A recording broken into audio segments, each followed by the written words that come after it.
रहीम अस्सलाम वालेकुम। आज जो हमारा टॉपिक है उसमें हमने बेजल गैंग्लिया पढ़ना है, ठीक है। इंशाल्लाह एक ही वीडियो में इसको कवर करने की कोशिश करेंगे। सबसे पहले बेजल गैंग्लिया के बारे में पता होना चाहिए कि इसमें कौन कौन से स्ट्रक्चर मौजूद है। सबसे पहले इसमें कार्डेट होता है, पुटामेन होता है, ग्लोबस प्लाइडस होता है, सबसेंशिया नाइग्रा और सबथैलेमस होते हैं। 5 इसके कंपोनेंट होते हैं, ठीक है। अब सबसे पहले हम बात करते हैं किसकी, पुटामेन सर्किट की, ठीक है। इसमें जो बेजल गैंग्लिया, इसमें दो जो है ना ज़्यादा से ज़्यादा बड़े एसिक्यूज आ सकते हैं, या पुटामेन सर्किट आ सकते हैं या कार्डेट सर्किट आ सकता है, ठीक है। फिर जो इसके क्लिनिकल हैं वो बहुत ज़्यादा इंपॉर्टेंट है, मोस्टली वही बेजल गैंग्लिया में क्लिनिकल आते हैं, जिसमें पार्किंसंस डिजीज़ है वो हम अभी डिस्कस करेंगे, और छोटे एक दो नंबर कैसे क्यूज आ जाते हैं क्लिनिकल के। अब पुटामेन जो सर्किट है ना, पुटामेन सर्किट पी से आपने याद रखने पैटर्न ऑफ मोटर एक्टिविटी को कंट्रोल करता है, और जो हमारे पास कार्डेट होता है सी से cognitive control of motor activity को कंट्रोल करता है। कोग्निटिव क्या होता है, थिंकिंग एक्टिविटी, ठीक है। अब सबसे पहले हम डिस्कस करते हैं किसको, पुटामेन सर्किट को। अब पुटामेन सर्किट को डिस्कस कैसे करते हैं कि इसमें सिंपल सी याद रखना है, जो है ना, पुटामेन के पास आएंगे सिग्नल, और लेकिन वो सिग्नल कहाँ से आते हैं, प्री मोटर कोर्टेक्स, ठीक है। इसके साथ सप्लीमेंट्री मोटर कोर्टेक्स और सोमैटोसेंसरी एरिया, मतलब 3 जगह से इसके पास पुटामेन के पास सिग्नल आते हैं। कार्डेट के पास नहीं आते हैं, सिंपली पुटामेन सर्किट में डायरेक्ट पुटामेन के पास आते हैं, ठीक है। लेकिन यहाँ पे आपने याद रखना है, यहाँ पे प्राइमरी मोटर कोर्टेक्स से सिग्नल नहीं आते हैं, ठीक है। ये आपने गलती नहीं करनी। अब पुटामेन सर्किट से ग्लोबस प्लाइडस में सिंपली चले जाएंगे सिग्नल। ग्लोबस प्लाइडस से आगे 3 जगह पे जा सकते हैं, या तो सबस्टेंशिया नाइग्रा में जा सकते हैं, और या फिर हमारे पास सब थैलेमस में जा सकते हैं, या फिर वेंट्रोलैटर और ventro interior nucleus of thalamus में जा सकते हैं। 3 जगह पे जा सकते हैं, ठीक है। आप देखो सब थैलेमस में जो सिग्नल आते हैं वो इवेंचुअली थैलेमस में चले जाते हैं, सब थैलेमस में आते हैं जो थैलेमस में चले जाते हैं, और जो सबसेंशिया नाइग्रा में आते हैं वो भी थैलेमस में इवेंचुअली चले जाते हैं। यहाँ से जो सिग्नल जो जाते हैं ना, ये आपने फिर ये पॉइंट याद रखना है कि यहाँ से प्राइमरी मोटर कोर्टेक्स में जाते हैं, और प्री और सप्लीमेंट्री मोटर कोर्टेक्स में जाते हैं, सोमैट्री सेंसरी एरिया में नहीं जाते। समझ आ गई, मतलब जो इनपुट है उसमें प्राइमरी मोटर कोर्टेक्स नहीं डालना, आउटपुट में प्राइमरी मोटर कोर्टेक्स डालने हैं आपने, जो थैलेमस यहाँ से जाएंगे सिग्नल। ये पॉइंट आपने याद रखना है, बाकी तो आपको जो है ना ड्रा करने से ये याद हो जाएगा, ठीक है। अब जो है हम बात करते हैं पुटामेन सर्किट की जो डिजीज़ हैं उसके बारे में। देखो पुटामेन सर्किट से हमारे पास 4 डिजीज़ हो सकती हैं। एक एथिटोसिस हो सकती है, हेमीब्लिस्मस और कोरिया, और चौथी पार्किंसन डिजीज़ होती है, वो हम डिटेल में डिस्कस करते हैं। अब जो एथिटोसिस है वो क्या है, एथिटोसिस इनवॉलेंटरी कंटिन्यूस रिदिक मूवमेंट होती है। क्या होती है, इनवॉलेंटरी होती है, कंट्रोल में नहीं होती, कंटिन्यूस होती है, स्लो मूवमेंट होती हैं। और ये जो होते हैं ना, ये इसमें सिंपली जो डेफिनेशन से ज़्यादा आपने इस चीज़ पे आपने फोकस करना है कि ग्लोबस प्लाइडस की लीजन की वजह से ये होता है, ठीक है, एथिटोसिस। फिर हेमीब्लिस्मस की बात करें तो हेमीब्लिस्मस क्या होता है कि ये भी इनवॉलेंट्री, देखो ये सारी इनवॉलेंट्री होगी, पहली बात तो ये, और सडन होगी। ये involuntary sudden flying movement of the entire limb, क्या होती है, एक लिम्ब जो है ना बॉडी का, एक लिम्ब, उसमें क्या होती है, इनवॉलेंट्री सडन मूवमेंट होती है, और ये क्या होती है, इनवॉलेंट्री होती है। और ये क्यों होती है, सब थैलेमस लीजन की वजह से होती है, ठीक है, हेमीब्लिस्मस में।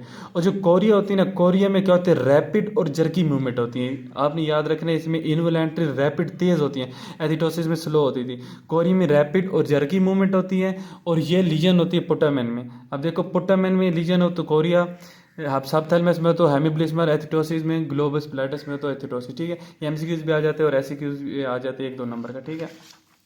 अब बात करते हैं कार्डेट सर्किट की।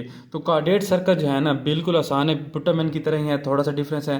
देखो यहाँ पे, वहाँ पे पुटामेन में डायरेक्ट आ रहे थे, कार्डेट में नहीं आ रहे थे। यहाँ पे क्या होता है कि सबसे पहले कार्डेट में आते हैं इनपुट, और वहाँ से फिर पुटामेन के जरिए ग्लोबस प्लाइडस में भी जा सकते हैं, और कार्डेट से डायरेक्ट ग्लोबस प्लाइडस में भी जा सकते हैं, ठीक है।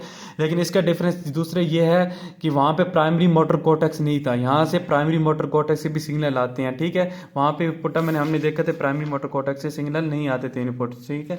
यहाँ हमने प्राइमरी मोटर कोर्टेक्स से इनपुट आएगी। दूसरा डिफरेंस ये है कि यहाँ से वो सिग्नल जो थे ना पुटामेन सर्किट में, वो सबसेंशिया नाइग्रा और सब थैलेमस में भी जाते थे, और इवेंचुअली थैलेमस में। लेकिन यहाँ पे जो है ना डायरेक्ट यहाँ से डायरेक्ट जो है थैलेमस में जाएंगे, सब थैलेमस और सबसेंशिया नाइग्रा में नहीं जाएंगे। 2 डिफरेंस हो गए। और तीसरा डिफरेंस ये है कि वहाँ जो आउटपुट थी ना, वो प्राइमरी मोटर कोर्टेक्स और इन एरियाज में जा रही थी, लेकिन यहाँ से आउटपुट जो है ना वो प्री फ्रंटल कोर्टेक्स में जाएगी, ठीक है। यहाँ पे अब दोबारा बता दें तो वहाँ पे हमारे पास प्राइमरी मोटर कोर्टेक्स नहीं था, यहाँ पे प्राइमरी मोटर कोर्टेक्स है इनपुट में। दूसरा डिफरेंस, यहाँ पे सब थैलेमस और सबसेंशिया नाइग्रा में नहीं जाएंगे, पुटामेन में जाते थे। तो इसके अलावा जो लास्ट डिफरेंस है यहाँ पे थर्ड डिफरेंस क्या है, प्री फ्रंटल कोर्टेक्स में आउटपुट जाएंगे, वहाँ पे प्री फ्रंटल का नहीं है नाम, ठीक है। और लास्ट जो फोर्थ डिफरेंस आपको बता दूँ वो क्या है कि यहाँ जो आउटपुट थी ना पुटामेन की, देखो पुटामेन में आउटपुट हमारे पास क्या है, प्राइमरी मोटर कॉर्टेक्स में आउटपुट जा रही थी, लेकिन इनपुट में प्राइमरी नहीं था। यहाँ इनपुट में है प्राइमरी मोटर कॉर्टेक्स, लेकिन आउटपुट में नहीं है, ठीक है। आउटपुट में सिग्नल इसके पास नहीं जाएंगे, सिर्फ इन दो के पास जाएंगे। तो ये सर्किट आप ड्रा करके आप याद कर सकते हैं, बार बार ड्रा करके, ठीक है। और बाकी कंसेप्ट तो मैंने आपको दे दिया। बाकी अब बात कर देते हैं कार्डेड सर्किट की डिजीज़ की। हेमी नेग्लेक्ट सिंड्रोम या एग्नोजिया इसकी वजह से हो सकता है, ठीक है। अब इसमें क्या, हेमी नेग्लेक्ट में क्या होता है, अगर पर्सन को हम दिखाएं ना, एक क्लॉक उसको दिखाएं, क्लॉक में 1 होता है, 3 होता है, हमारे पास यहाँ पे 6 होता है, यहाँ पे 9 होता है और यहाँ पे 12 होता है, ठीक है। तो उसको सिर्फ आधी क्लॉक उसको नज़र आएगी, आधी नहीं आएगी।